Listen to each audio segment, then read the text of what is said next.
Hi everyone, this is Martina. I'm a holistic nutritionist and I do talk about healing properties of food and how we can heal ourselves through proper lifestyle, nutrition, and also overall physical and emotional health. I like to follow up on my yesterday's article about health of skin and beauty of the hair and beauty of the skin and strong nails, right? So, as I have mentioned in the article, the beautiful hair and the healthy skin and strong nails are mostly connected to the certain B vitamins, but not only to that, right? There is much more to health than to cherry picking certain vitamins and the minerals and thinking they will do the magic. Health is very complex and it needs to be assessed from broader perspective rather from picking one or two compounds. Now, in the article, I've mentioned the minerals that are important in the beauty of hair and the skin, and I've been also mentioning the white spots on the nails, and this is what I'd like to talk about in this video. Now, if you have a white spots on your nails, it does point to zinc deficiency. Now, zinc I mentioned in the article yesterday, and it is one of the minerals that we do need, however, in some lower amount that we would need, for example, calcium, right?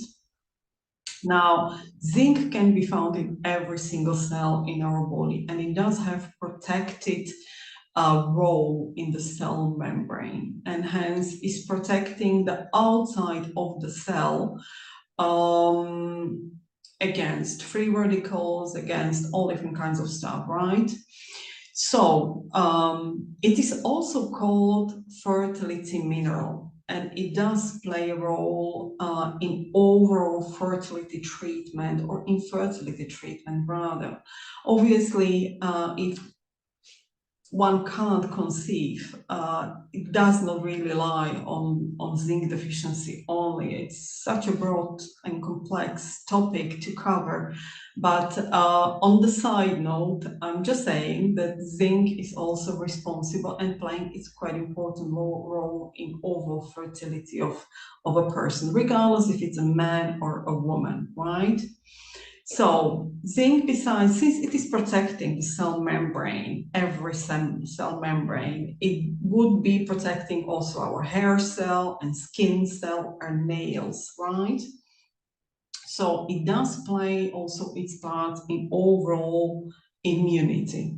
It is highly anti-inflammatory, and so much so that the people with eczema, for example, or psoriasis do benefit greatly from creams that are fortified with zinc.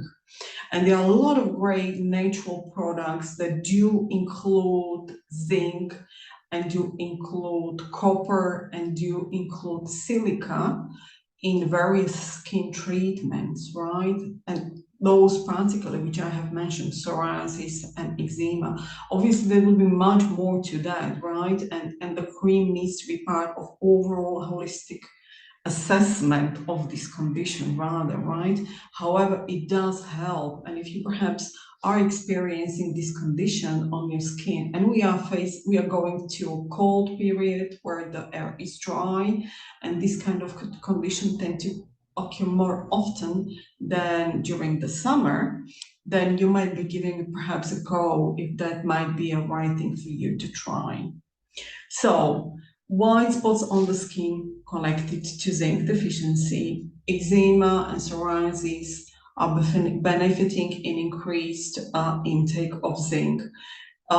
Zinc is also playing part on variety of biophysical, biochemical processes and are connected to all kinds of enzyme, multiple hundreds of enzyme really, as an overall function of our body, right?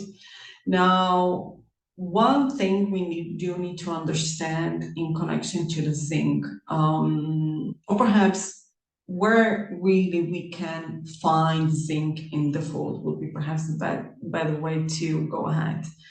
Now, zinc can be found in animal products as well as in plants. One thing important to mention in connection to that, it is better absorbed from animal products. And the same would be valid for iron, and the same would be valid for copper, which I'm going to come in a bit. So zinc is better absorbed from animal products. It doesn't, however, mean that we should be eating only animal products, right? Nothing like that, but it is better absorbed. We do need only very little, so it doesn't mean that we need to eat a huge amount of dairy, for example, where the zinc is present in the greatest amount. However, we should always more direct to the plants and let the animal products be only supplementing due to certain amino acids, for example, or better absorption, such as zinc, right? So the dairy I have mentioned would be number one, where the zinc is present in the great amount and the most abundance, let's say. However, quality is always of the crucial importance. I keep on saying it for every single time, and I will keep on saying it because it's definitely what plays a crucial role.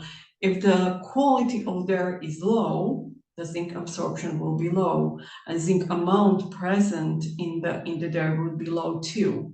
And so quality is of the crucial importance.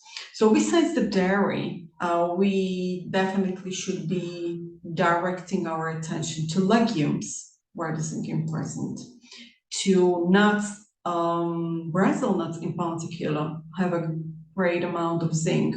Cashew nuts can have also a good amount of zinc. Seeds, primarily sunflower seeds, have a good amount of zinc, right?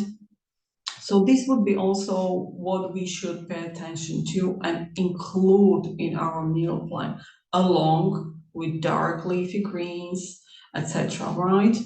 So all of these are important sources of zinc and should be included in our day-to-day meals. Now, if you are vegan, for example, or if you're 100% plant-based, there is a good chance that you're not getting enough zinc because of the low absorption from the plants, right? Or if you are plant-based and you're even allergic to nuts and seeds, there is a greater chance that you are zinc deficient. In this case, based on the blood work, there is a good decision to perhaps apply a little bit of zinc, right? However, the quality of supplements is of the crucial importance. You have to be really, really mindful about what kind of product are you buying. Now, for the daily recommended dosing for the adult, it would be somewhere between 7 till 10 milligrams. So you can see it's really little, which we do need. So when you do supplement the zinc, one thing that you need to be mindful, or we need to pay attention to, is copper. I've just mentioned the copper that is being better absorbed from the animal product. And the reason why we do need to pay attention to copper is that they work with zinc in adverse way, meaning zinc suppresses the copper production and absorption and vice versa. So if you overdo it, perhaps with zinc, or if you supplement zinc from artificial, synthetically produced compounds, supplements, and you're not paying attention to copper, you might be doing more harm than benefit, unknowingly, unconsciously, really. So I have mentioned copper is better absorbed from animal products, and let's say, where is it found in the foods? Good source of copper are nuts, are seeds, are dark leafy greens, whole grains as well as fish and seafood. So it's always more or less the same thing which I'm talking about in terms of food: nuts, seeds, legumes, dark leafy greens, right? Now, why do I always say the food is the medicine? And we should always, first and foremost, direct our attention to food because it does contain the great combination, the perfect combination without having to think about do I have enough zinc, do I have enough copper, do I have enough calcium, etc. Right? If we do eat a really variety of all food groups, then we do not have to be even worried if we have everything, right? If we do have all minerals and trace elements and all the compounds we need, because we by default will have all of those. But let's say that we can't have all food groups because of intolerances or other health conditions, right? And we do need to supplement, and we do need zinc, and we do need to pay attention to copper. So nuts, legumes, whole grains, such as quinoa, buckwheat, etc. And the fish and the seafood would be the good ways how to get more copper. Now, copper is incredibly important.